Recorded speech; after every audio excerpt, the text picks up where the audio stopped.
اور آج کل تو میرے خیال میں وہ سوئٹزرلینڈ میں جنیوا میں ہے، اور معلوم ہوا ہے کہ شاید ان کی بیٹی کی کوئی طبیعت ٹھیک نہیں ہے، تو ان کا کوئی علاج ہو رہا ہے وہاں پہ. تو مجھے کوئی معلومات نہیں ہے. فضل الرحمان صاحب بھی سنا آئے ہوئے یہاں لندن میں، وہ بھی ریلیکس کر رہے ہیں. سر پولیس پیٹر لیڈران کو گرفتار کرتے ہوئے یہ بھی کہتی ہے کہ ہمیں معلوم ہے یہ گرفتاری غیر آئینی غیر قانونی ہے، تو کیا آپ بتانا پسند کریں گے یہ کون لوگ ہیں جو اس طرح کے آرڈرز پولیس کو دے رہے ہیں جو کہ غیر آئینی غیر قانونی ہے؟ دیکھیں، پولیس کو آرڈر تو کوئی بھی دے سکتا ہے، جو جن کے متحد وہ کام کرتے ہیں وہ آرڈر دے سکتا ہے، پر یہ نہیں کہہ سکتے کہ غیر قانونی ہے غیر آئینی ہے. پولیس کسی کو بھی کسی وقت کہیں بھی روک سکتی ہے، اور مطلب کہ زیادتی نہیں کرنی چاہیے کسی کے ساتھ. لیکن اگر کوئی وجہ ہو جس کی وجہ سے وہ روک رہے ہیں تو وہ وجہ بتا دینی چاہیے کہ جی ہم آپ کو اس وجہ سے روک رہے ہیں. یہ جو کل ہوا جس کے بارے میں انہوں نے پریس کانفرنس بھی کی، میں نے کچھ سنی ہے کچھ نہیں سنی. وہ میرا خیال ہے کہ اگر ایک دفعہ عدالت نے جو ہے وہ اجازت دی تھی تو انہیں ملنے دینا چاہیے تھا. ملنے سے کوئی فرق تو نہیں پڑتا، اور نہ ہی میں سمجھتا ہوں کہ اس سے کوئی ایجیٹیشن ہوگی، نہ ہی کوئی ان کی اگر کوئی تحریک ہے تو وہ ملاقاتوں سے چلنی شروع ہوگی. یہ جو پارٹی کے لوگ باہر ہیں انہوں نے فیصلہ کرنا ہے کہ کس طرح سے کرنا ہے اور کیسے کرنا ہے.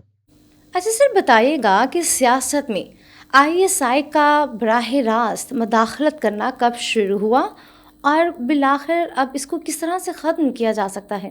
دیکھیں، یہ تو 1970s کے اندر میرے خیال میں ذوالفقار علی بھٹو صاحب تھے جنہوں نے آئی ایس آئی کو ایک سیاسی کردار ادا کیا تھا اور ایک پولیٹیکل سیل بنایا تھا وہاں پہ. اور وہ پھر آہستہ آہستہ طول پکڑتا گیا. 88-90 میں انہوں نے پھر آئی جی آئی جو بنی اس کے بارے میں سب کو معلوم ہے. تو تھوڑی بہت مداخلت تو ہمیشہ سے ہوتی رہی ہے، کبھی حکومت کے کہنے پر، کبھی اپنی مرضی سے. اب مجھے معلوم نہیں کہ ختم اس کو کیسے کیا جا سکتا ہے.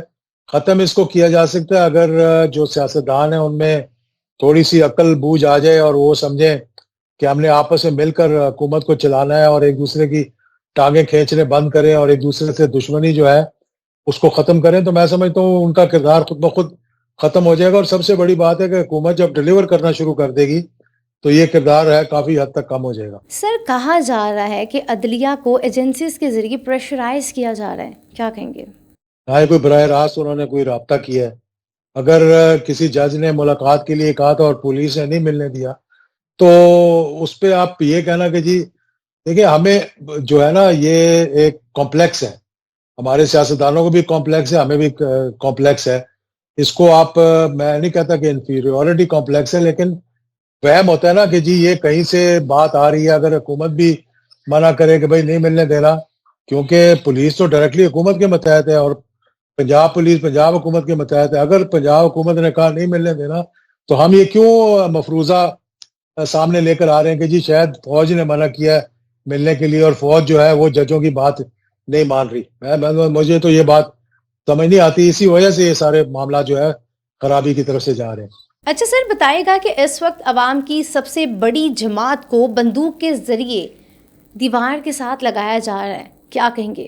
دیکھیں، بڑی جماعت ایک یہ ہے کہ لوگوں کا انکلینیشن اس جماعت کی طرف ہے، لیکن اس بڑی جماعت کا آپ اندازہ کس لحاظ سے کر رہی ہیں؟ کیا ان کی جو سیٹیں ہیں پارلیمنٹ کے اندر، یا جو ان کے جلسے جلوس کامیاب ہو رہے ہیں، یا عوام سڑکوں پہ نکل آئی ہے ان کے لیے؟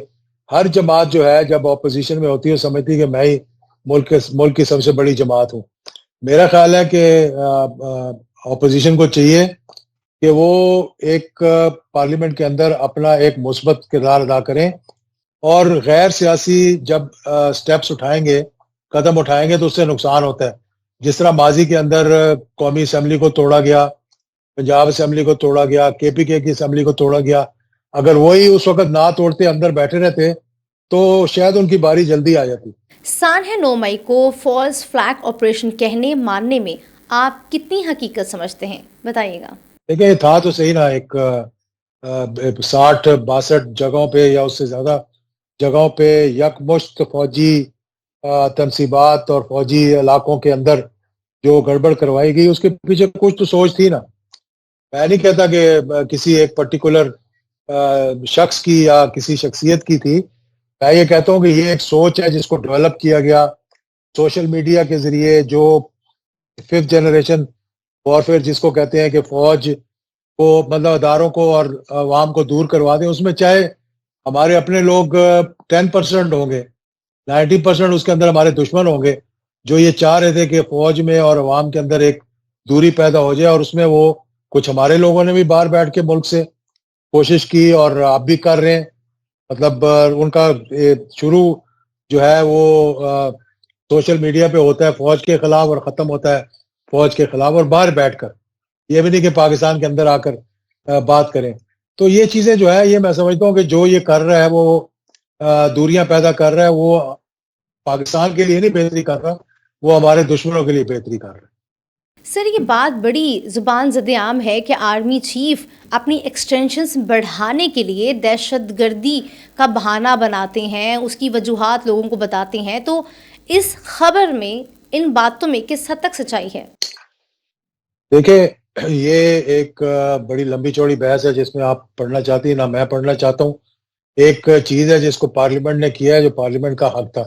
میں وہاں پہ نہیں موجود تھا، میں باہر ہوں ملک سے، لیکن جو کچھ وہ ہوا ہے وہ ایک آئینی طریقے سے ہوا ہے. اگر کسی نے چیلنج کرنا ہے اس کو تو سپریم کورٹ ان کے پاس موجود ہے، وہ سپریم کورٹ میں جا کے اس کو چیلنج کر سکتے ہیں. دوسری بات جو آپ نے کی ہے نا، یہ بڑی امپورٹنٹ ہے کہ ملک کے اندر اس وقت جو دہشت گردی ہو رہی ہے KPK کے اندر، بلوچستان کے اندر اور دیگر علاقوں کے اندر، اس کا احاطہ کرنے کی ضرورت ہے. اور اس کا احاطہ جب ہو سکتا ہے کہ پوری قوم ایک پیج پہ ہو، ادارے اور پارلیمنٹ اور جوڈیشری ایک پیج پہ ہوں. افسوس اس بات کا ہے کہ ہم ایک پیج پہ نہیں ہیں. ہم جو ملک کے لیے بہتری بھی ہوتی ہے نا، اس کو بھی کسی نہ کسی بہانے سمجھتے ہیں کہ یہ اگلا شخص شاید اس سے کوئی اپنے اختیارات میں اضافہ کرنے کے لیے کر رہا ہے. میں یہ سمجھتا ہوں، اور میں بڑا کھل کے یہ بات کروں گا، کہ اس دہشت گردی کے خلاف ہماری عدالتیں کامیاب نہیں ہو سکتی، کیونکہ وٹنس پروٹیکشن نہیں ہے. اس دہشت گردی کے خلاف ہمیں فوجی عدالتیں بنانی پڑیں گی، چاہے آج بنائیں چاہے کچھ عرصے کے بعد بنائیں، اور ان کے اندر ایک قدغن لگانی پڑے گی، جس سے کہ کسی سیاستدان کو یہ خدشہ نہ ہو کہ شاید میرے خلاف یہ ہو رہا ہے. تو یا پولیٹیشنز کو پکڑا جائے گا یا عام شہری کو پکڑا جائے گا. وہ قدغنے لگا کے ایک سن سیٹ اس کے ساتھ، جس طرح کہ APS کے بعد ہوا تھا، ہمیں اب بھی وہ کرنا پڑے گا. کیونکہ مجھے معلوم ہے 3 مرتبہ مجھ پہ سوسائڈ اٹیمپٹ ہوا، لوگ پکڑے گئے، عدالتوں میں گئے، لیکن کوئی وٹنس نہیں آیا، اور 6 ماہ کے بعد وہ چھوٹ گئے تھے. تو پھر کیسے دہشت گردی کو ختم کریں گے آپ اس ملک کے اندر؟ نواز شریف صاحب کو مین سٹریم پالیٹکس سے دور کیوں رکھا جا رہا ہے؟ کیا سمجھتے ہیں؟ ہاں، بھائی بھی انہی کے کہنے میں ہے، بیٹی بھی انہی کے کہنے میں ہے. ہو سکتا ہے وہ اب ایک ٹرانزیشن دیکھ رہے ہوں کہ بھئی اب میری اتنی عمر ہوگی، اب میرے بچوں کو میرا جو ہے وہ لیگیسی جو ہے اس کو منتقل کرنا چاہیے. یہ تو ان کی اپنی سوچ ہے. میں تو نہیں کہہ سکتا کہ میں تو نہیں سمجھتا کہ دور ہے سیاست سے. میں سمجھتا ہوں وہ بالکل ایک سیاست کے اندر ہے. انہوں نے آ کے 26ویں آئینی ترمیم میں ووٹ بھی ڈالا، پارلیمنٹری پارٹی کی میٹنگز بھی اٹینڈ کرتے ہیں، اور دیگر جہاں پر ضرورت ہوتی ہے ان کی وہ بالکل پیش ہوتے ہیں. اچھا سر، بتائے گا کہ فواد چودھری صاحب کا کہنا ہے کہ عمران خان صاحب کا مینڈیٹ واپس کر کے ان سے معافی مانگی جائے تو حالات ٹھیک ہو جائیں گے. اس پہ آپ کیا کہیں گے؟ فواد چودھری کو جس وقت عمران خان صاحب واپس PTI میں لے جائیں گے تو ان کی باتیں میں غور سے سننی شروع کر دوں گا. اس وقت تو وہ ایک پریشانی کے عالم میں گفتگو کر رہے ہیں. ان کی جو ہے نا باڈی لینگویج، ان کی جو ہے بات چیت کے ساتھ کوئنسائڈ نہیں کر رہی. شیخ رشید صاحب PTI سے شکوہ کرتے ہیں کہ ان کو ٹکٹ نہیں دیا گیا الیکشن لڑنے کے لیے. تو اس پہ آپ کیا کہیں گے؟ بالکل ایسا نہیں تھا، اور مجھے اگر کسی چیز کا افسوس ہے، حالانکہ چلیں شیخ رشید اور ہم نے اکٹھے کام کیا ہے، ہماری کانسٹیچوئنسیز ایڈجسٹنٹ تھی، میں ان کو جانتا ہوں، وہ مجھے جانتے ہیں، لیکن ہم میں اتنی کبھی قربت نہیں ہوئی کہ ایک دوسرے کے لیے یعنی وہ کریں. جب بھی اس دفعہ مجھے افسوس اس لیے ہوا ہے کہ چلے انہوں نے کاٹے، بیان انہوں نے کوئی مخالف نہیں دیا، پھر کوئی جواز نہیں بنتا تھا کہ ان کے خلاف کسی کو ٹکٹ دیا جاتا اور ان کو ٹکٹ نہ دیا جاتا. اس سے میں سمجھتا ہوں کہ PTI کی ساکھ کو نقصان پہنچا ہے، اور ان کے اعتماد کو بھی نقصان پہنچا ہے، کہ لوگ اب یہ سوچتے ہیں کہ یار اگر یہ نہیں کر سکے تو یہ کیا ہمارا کل کیا کریں گے. اس وقت تو ایک لہر ہے نا جس کے ساتھ سب کھڑے ہوئے ہیں، لیکن یہ سیاست کے اندر اونچائی اور نچائی آتی رہتی ہے. ہم نے 1990 سے دیکھا ہے, 2 اکثریت کی حکومت کے ساتھ بھی رہے ہیں, اپوزیشن میں بھی رہے ہیں.